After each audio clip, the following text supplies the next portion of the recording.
Good morning, everyone. This is Sean, your late life entrepreneur, and I guess this is episode 6. I'll have to check on the episode number when I'm back in Nairobi.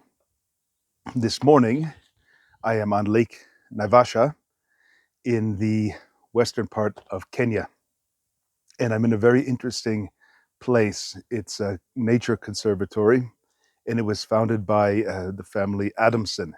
The Adamson family was famous through the film Born Free.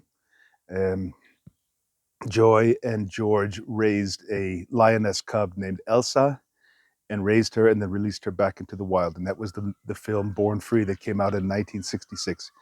So I have the good fortune of staying here in this conservatory on this amazing motorbike trip that I've taken here to the outback, strike that, to the bush with my guide and friend and co-rider, Joseph. Joseph, I'm going to introduce you.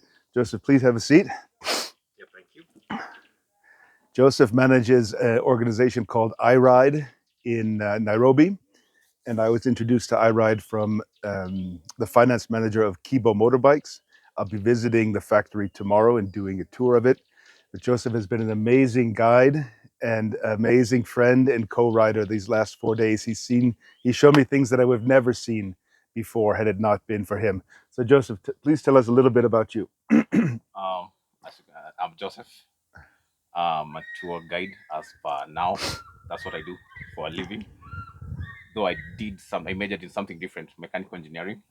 He had to fix the motorbike a number of times. We lost the chain a couple times.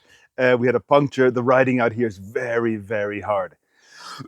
So it's very good to know that Joseph is a trained mechanical engineer for these hiccups we've had along the way. And I can say we've been having a great time. So far, today is day 3, day 4, Day 4. 3 nights, and we've done almost 1,000 kilometers. Different places, different setup, big villages, geographical. Right at some point we rode with the animals. We saw the elephant. There were hippos walking around here. There's a conservatory. There's no fencing around here, so there were hippos walking around here in front of the cottages last night.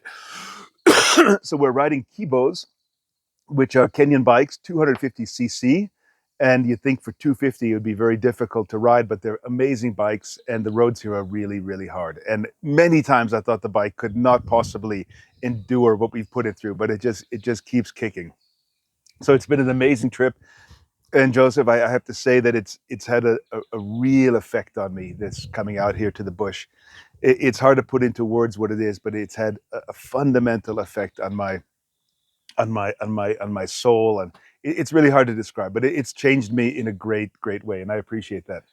Thank you so much. We appreciate too. If it's not for you, we will not be here. We appreciate too. Thank you, Joseph. Thank you so much. So coming back to this concept of change, like I said, I've been here out in the bush for 4 days riding on the motorbike, and maybe it sounds a bit cliche or something, but Africa has really changed me. Nairobi, not so much, but being out here in the bush has had an amazing effect on me. And it got me to thinking about change in general. If we're going to become late life entrepreneurs, we have to make some hard decisions in our lives.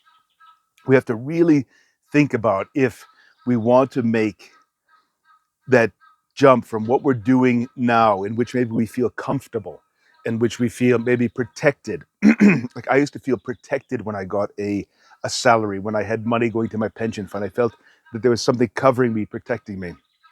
And if you want to go from that to being an entrepreneur later in life, that's a big decision to make. And that's a decision to be taken very seriously. But I think that each case is individual. But for me, making a decision like that opens the doors to what lies on the far side of that decision. In my family, we have a saying. We say, "Easy choices, hard life. Hard choices, easy life." And this is something I try to drill into my daughter, that she's 11, that putting in now means reaping later.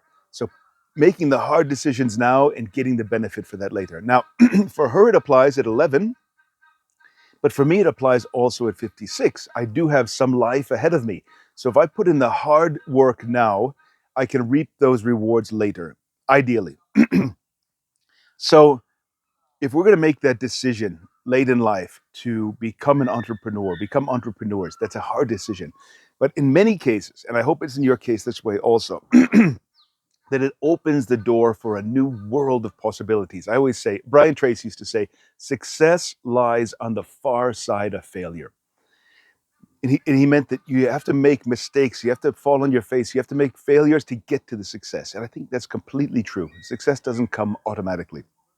And also for us, there's a world on the far side of that decision. So we have to make that hard decision. And then what comes of it are things that we cannot even fathom yet before we make that decision. So for me, it's changed me fundamentally. I've become, in the last X amount of months since I've been a late life entrepreneur, it's really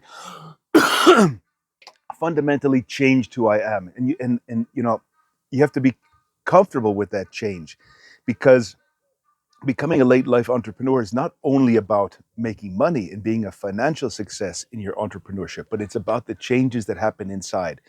You start to see things differently. You start to think differently. You start to behave differently. You interact with others differently. So be prepared for that kind of a change. It's really not just about getting the marketing down, understanding your product, having the clarity, all important things, but be ready for the fundamental changes that happen in your life as a result of it. And hopefully for you, those will be very, very positive things, as they have been for me. So I hope that helps. I came to this idea because, as I say, I've had this experience of coming here to the bush, and it's changed me a lot. So it's just a small parallel to these more fundamental things I'm talking about. But it is a change. You make a decision, you decide, you pull the trigger. You don't know what's going to come of it, but surely, regardless of what the external results are, the internal change will be part of your life if you become a late life entrepreneur. So, from the west of Kenya, Lake Naivasha, the El Samir Conservatory. I hope you enjoyed that episode. I'll be back in Nairobi in the next couple of days before heading back to Europe. That's your late life entrepreneur, over and out.